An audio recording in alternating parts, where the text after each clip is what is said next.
Olá, bem-vindo a mais uma aula do HomeBio. Eu me chamo Pedro Henrique e hoje eu quero tratar um pouco das patologias ósseas do nosso sistema, quais são, qual que é a causa, né? E para tratar sobre isso, eu preciso resumir um dos nossos sistemas, que é o sistema esquelético, porque é ele que traz o tecido ósseo, ele que traz nossos ossos, eles que formam da molde a nossa estrutura corporal. Então, para tratar as patologias, eu preciso dar um contexto do sistema esquelético. Os sistemas esqueléticos são os nossos ossos. Nossos ossos eles são estruturas rígidas, de formas variadas, longo, curto. Eles apresentam as mesmas origens e funções e em conjunto com a cartilagem, eles formam nossos esqueletos dos animais vertebrados. Então, portanto, o tecido ósseo é um tecido conjuntivo especializado, formado por células e matriz extracelular calcificada, chamada matriz óssea.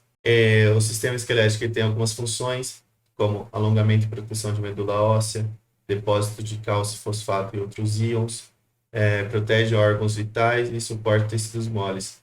Sem esse sistema, a gente passaria apenas a ser uma ameba, né, uma estrutura molenga, que não teria uma estrutura corporal igual a gente vê hoje. Agora vamos falar algumas células que compõem esse tecido, que seria o osteócitos, osteoblastos, osteoclastos, matriz óssea, periósteo e endósteo. Eu vou falar um pouco sobre elas, né, cada uma delas, vou trazer imagens de microscopia eletrônicas para ter uma ideia de como elas são no nosso organismo, no nosso sistema. Osteócitos. Osteócitos são células que nutrem o nosso sistema esquelético, né? Então, são células no interior da matriz extracelular, então ele está no interior do tecido ósseo, ocupando as lacunas das quais pertencem os canalículos. O que seriam esses canalículos? São células para nutrir, por isso que os osteócitos são células que nutrem nossos tecidos, eles que vão puxar os íons de armazenamento. Futuramente eu vou falar onde são esses armazenamentos. Então, eles vão puxar os cálcios, o fosfato e outros íons para nutrir a matriz óssea, o tecido ósseo como um todo. Então, eles deixam passar íons de um osteócito para outro, né? Sua função é manter a matriz extracelular, né? Então, ele que vai dar energia para a matriz extracelular do ósseo. E quando essas células morrem, acabam morrendo, na apoptose dela, elas são reabsorvidas pelos osteoclastos, que alguns slides para frente eu vou falar com que é um osteoclastos. E quando essas células acabam tendo essa morte, essa reabsorção, o nosso osso está comprometido. À direita ali embaixo, a gente tem uma célula óssea, que tem em azul é o osteócito, né? Então eles têm essas ramificações para ocupar toda a parte da matriz do osso, para ter essa nutrição, né? Eles geralmente são achatados, o núcleo deles são achatados, e em laranja é osteoblastos, ok? Eu vou falar que é depois do osteócitos. Então, à esquerda aqui em rosa a gente tem uma imagem de uma lâmina de microscopia eletrônica. Então, a gente vai ter osteócitos ali com as duas setinhas mostrando. Então, dá para perceber que eles são achatados. Não dá para ver a ramificação, mas dá para perceber que eles preenchem essa lacuna, né? Para ter a nutrição do tecido ósseo. E à direita seria uma imagem 3D, tá meio desfocada, né? Mas seria uma imagem 3D desses osteócitos. Então, vai ter os canalículos, vai ter essa ramificação neles e consequentemente, o osteócito em si. E agora, osteoblastos se dispõem de um lado ao outro, né, das células do tecido ósseo.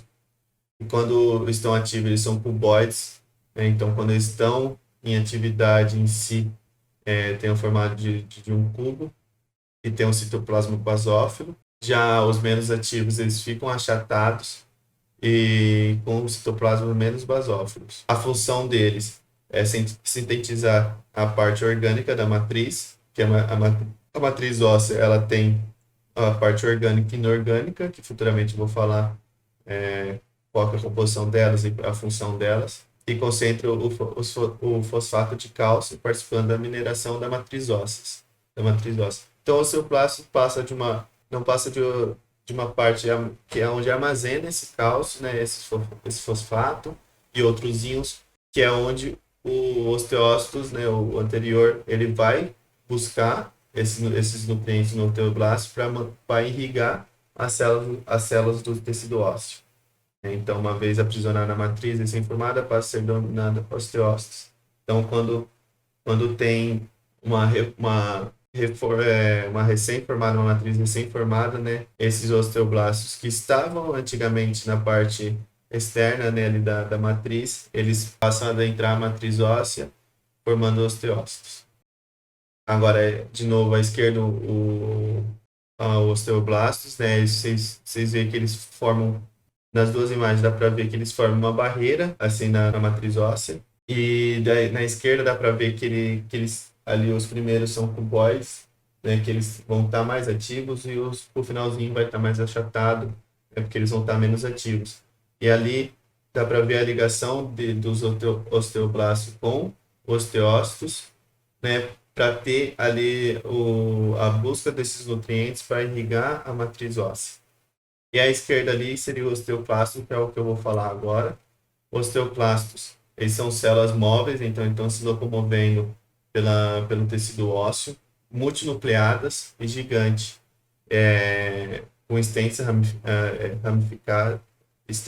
ramificada, citoplasma granuloso e pouco basófilos nos jovens e acidófilos nos maduros. Então, os osteoclastos são formados por percussores mononucleares da matriz óssea, combinados com o tecido ósseo, e as áreas de reabsorção do tecido ósseo têm as porções dilatadas dos osteoclastos, colocadas em depressões da matriz escavada pela atividade dos osteoclastos, e conhecido como lacunas de Holship. Não preciso adentrar sobre essas lacunas de Holship. O que vocês precisam saber é que essas células são células multinucleadas, então elas têm diversas funções ali no tecido ósseo, igual armazenamento, eles digerem células que sofreram apoptose, osteócitos que sofreram apoptose, ou basófilos que sofreram apoptose, então eles têm algumas funções, tem mais de uma função no tecido ósseo.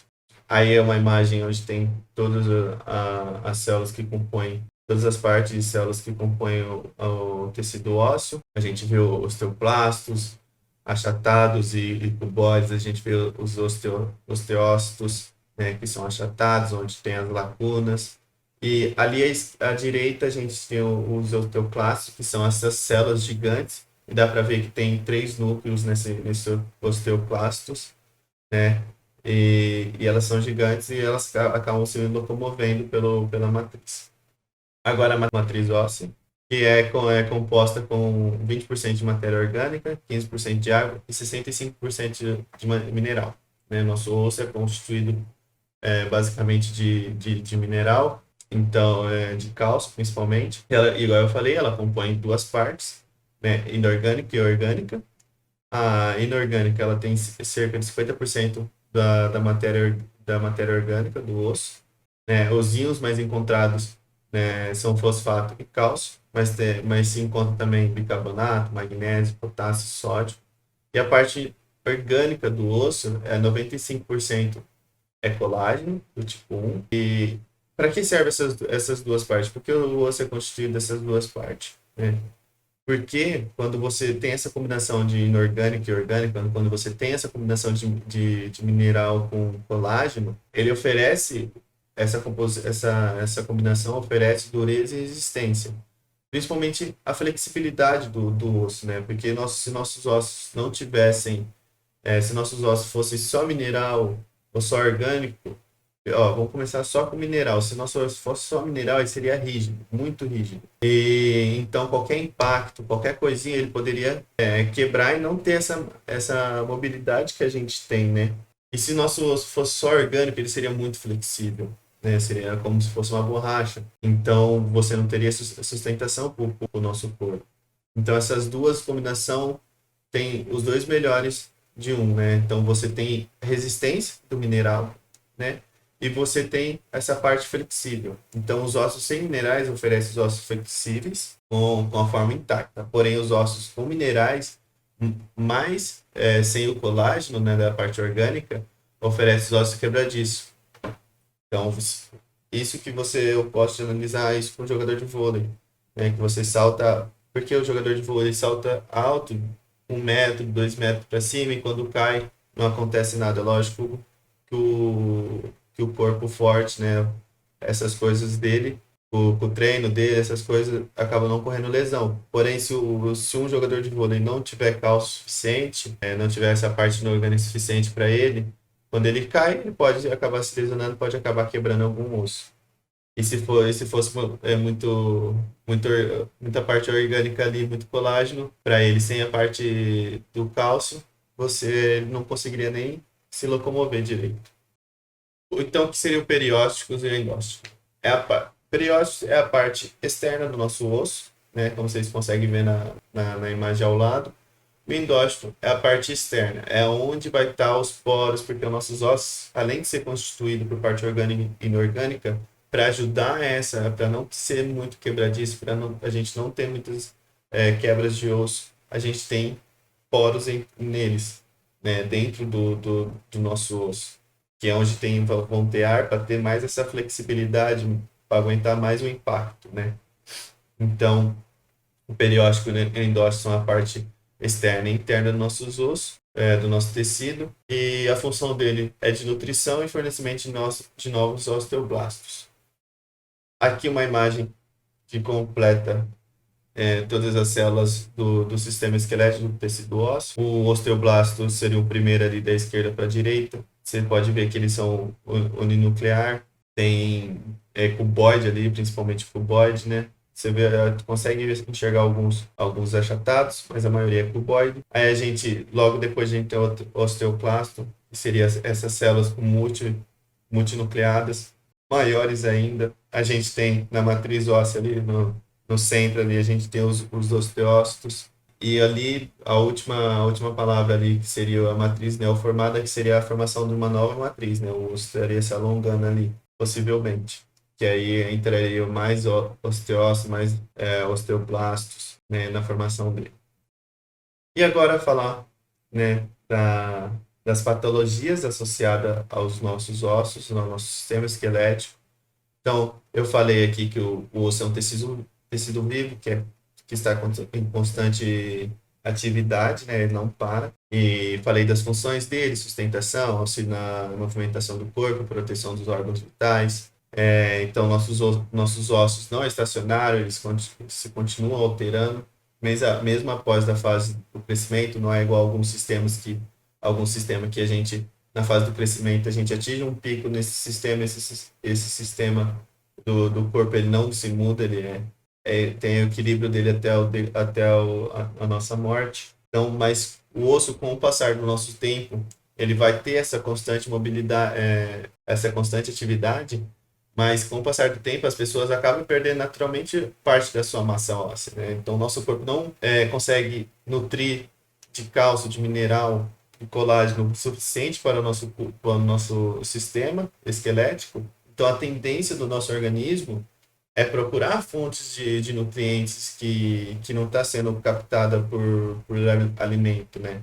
Então, quando se trata de cálcio, se trata desses íons que compõem o tecido ósseo, a tendência do nosso corpo é retirar desse tecido. Então, aumentando assim o risco de fraturas e patologias que ocorrem desse sistema, né? Então, se o nosso corpo não tem alimento suficiente, não tem nutriente suficiente do que a gente está ingerindo, a gente busca no nosso próprio sistema esses nutrientes, fazendo com que tenha um risco de ocorrer fraturas e patologias. Então, começando, o que seria uma patologia ou uma doença ósseas?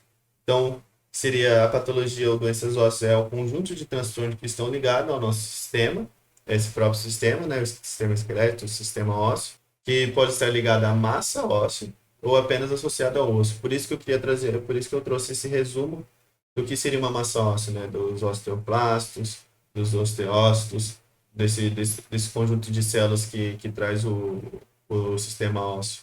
Ou ele está apenas associado ao osso em si, né? A cartilagem ou ao osso em si. Agora, tenho dois exemplos aqui primeiro, né? Que é o raquitismo e a osteomalácia. O raquitismo é um defeito, o raquitismo não está ligado à massa óssea, não, às células ósseas que eu trouxe antes. Ele está ligado na formação da cartilagem, na formação do nosso osso, né? Então, ele está ligado ao osso em si, né? Principalmente o osso em si não, mas mais a cartilagem do que ao osso. Então, é um defeito de mineração das cartilagens, né? No crescimento na nossa fase juvenil, na nossa fase de criança, e se apresenta com retardo no crescimento e deformidade da esquelética, né? Então, você pode ver que no meio ali da imagem do raquitismo tem os ossos normais, que a cartilagem, o osso está reto, porém, se tiver esse defeito, essa má formação no sistema, a gente pode sofrer, na cartilagem, a gente pode sofrer de raquitismo, que seria com as pernas mais abertas ou pernas os joelhos mais fechados, né? A nossa cartilagem do joelho mais fechado, consequentemente, nossos pés vai ficar mais aberto ou o joelho mais aberto e nossos pés mais fechados, né? Porque o osso, como não faz curva, ele acaba seguindo em linha reta e a cartilagem moldando isso e tendo raquitismo. A osteomalácia é outra patologia, só que a osteomalácia ocorre principalmente pelas células que eu falei antes, né, pela nutrição a mineração do osso em si, né, então ele está ligado mais à massa óssea.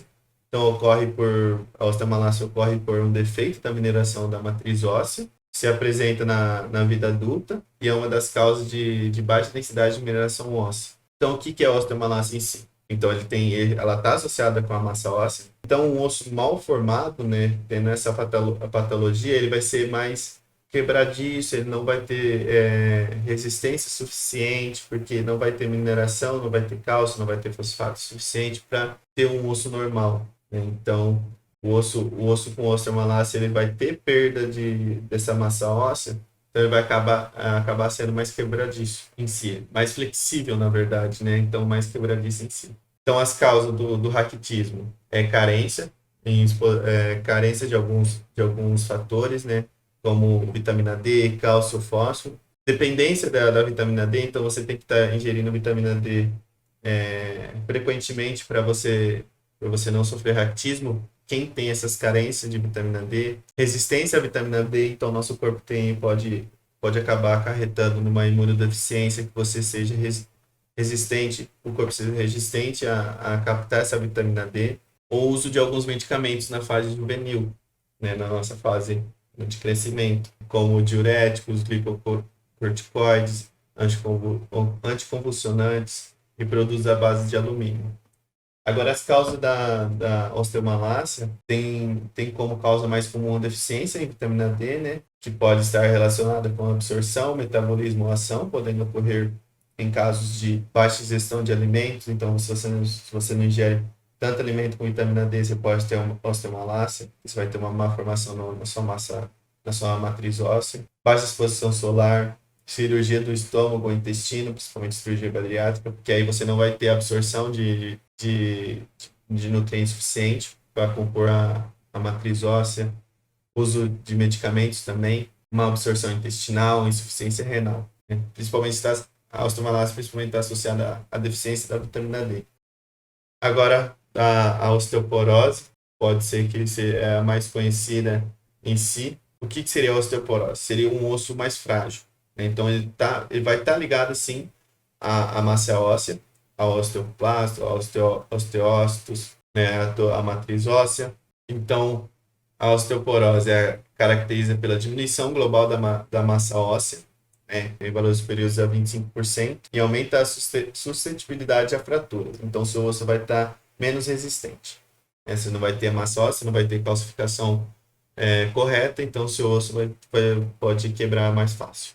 Então, ela tem sua fase inicial, denominada osteopenia, onde já é encontrada a redução da sua massa óssea, em torno de 10 a 25% dessa redução, com progressão de descalcificação, os ossos se tornam mais frágeis, mais porosos. Nossos ossos, por si só, eles são porosos, porém, com essa deficiência da massa óssea, ele fica mais poroso, que é o que mostra a imagem embaixo. A não circulada é um osso normal, né? Você pode observar que ali tem poros, para ter essa maior flexibilidade, né? Essa absorção de impacto. Porém, com a osteoporose, seu osso fica com os poros maiores, né? Então, ocorrendo com que ele seja menos flexível, menos rígidos. E a osteoporose tem alguns tipos, né? Seria pós-menopausa, onde ocorre a diminuição dos níveis de estrogênio, que é a hormona feminina. Então, mulheres pós-menopausa têm o estrogênio em baixo nível, então que favorece a perda da massa óssea, porque o estrogênio está ligado com alguma deficiência na massa óssea, né? Porque o nosso corpo vai buscar o estrogênio tem na massa óssea, né? Então, o senil atinge pessoas com mais de 70 anos, né? Então, pessoas com mais de 70 anos vai ter a perca da massa óssea, porque o corpo vai estar precisando dos nutrientes de cálcio, vai precisar de fosfato, então o corpo vai buscar no osso esses nutrientes, acarretando a osteoporose em si. E a secundária, que atinge pessoas com doença renal, hepática, endócrina, hematológica, ou pode ser induzida por medicamentos, como por exemplo os corticoides. Então, quando você tem essas doenças renal, hepática, você não tem uma absorção de nutrientes suficiente para a composição nosso sistema esquelético. Agora eu vou falar um pouco, eu falei, né, 4 doenças que está ligada, uma que seria o raquitismo está ligado à cartilagem, ou a osteomalase está ligada à massa óssea, a osteoporose também está ligada à massa óssea. Agora eu vou falar um pouco de patologias que está ligada à nossa postura, à nossa movimentação, que está associada ao nosso sistema ósseo, né? Porque a gente tem movimentação por causa do nosso sistema ósseo, basicamente. Então, a primeira é a hérnia de disco, que é causada por lesão do disco, né, que compõe a coluna vertebral, que a coluna vertebral também está associada ao nosso sistema esquelético, né, ao nosso sistema esquelético. Então, esses discos se situam entre as vértebras e agem como amortecedores, absorvendo o choque. Então, se você tem uma postura errada, se você pega peso incorretamente, várias repetições de vezes durante a sua vida, você pode acabar acarretando uma hérnia de disco, né? E o que seria essa hérnia de disco? O disco em si da coluna vertebral, né, esse disco que tá na nossa coluna vertebral, acaba comprimindo o nosso nervo da coluna, né, da vértebra, e esse nervo ocorre dores fortes. Então, o disco com hérnia, ele vai ter uma deformidade onde vai comprimir esse nervo, certo? Então, a hérnia está ligada ao disco e a vértebra, né? Porém, a causa dela não é a massa óssea em si, mas a deformidade que ocorre ali por má postura. E os desvios de coluna também está associada à má postura, ele não está associado à massa óssea, né? Não está associada ao osso em si, mas é a má postura que a gente tem quando a gente senta, quando a gente deita, né? Quando a gente vai pegar pesos também de maneira errônea. Então, a gente tem o desvio de coluna, a gente tem maus hábitos de postura que acaba forçando a coluna a assumir posições inadequadas. Como resultado, pode surgir os desvios de coluna que recebem nomes diferentes de acordo com o tipo da curvatura apresentada. Então, tem 3 tipos, é a cifose, lordose e escoliose. Começar na escoliose, que seria o último homenzinho, o último bonequinho ali. Se a coluna estiver, então tem escoliose, se a coluna estiver desviada para o lado, então a forma da coluna vai ter uma deformidade na coluna, né, para o lado. Tem pessoas que têm uma coluna, quando tira raio-x, se assusta porque a coluna dela não está reta, está meio que um S assim, então possivelmente essa pessoa tem uma escoliose. A cifose, que seria o penúltimo bonequinho ali, é quando a nossa curvatura é para frente, né? For para frente. Então você vai acabar tendo uma cifose. A lordose é quando a curvatura for para trás. Então, esses dois que eu queria trazer, esses dois estão associados à má postura, patologias ósseas com má postura maus hábitos de postura, né? E não em si a massa óssea, né? Não em si a doenças que estão ligadas à nossa matriz óssea, nosso tecido ósseo, mas sim ao jeito que a gente senta, ao jeito que a gente que pega peso, essas coisas. Então esse foi a minha aula sobre patologias ósseas. Tomara que vocês tenham gostado, tá? Muito obrigado. Tchau, tchau.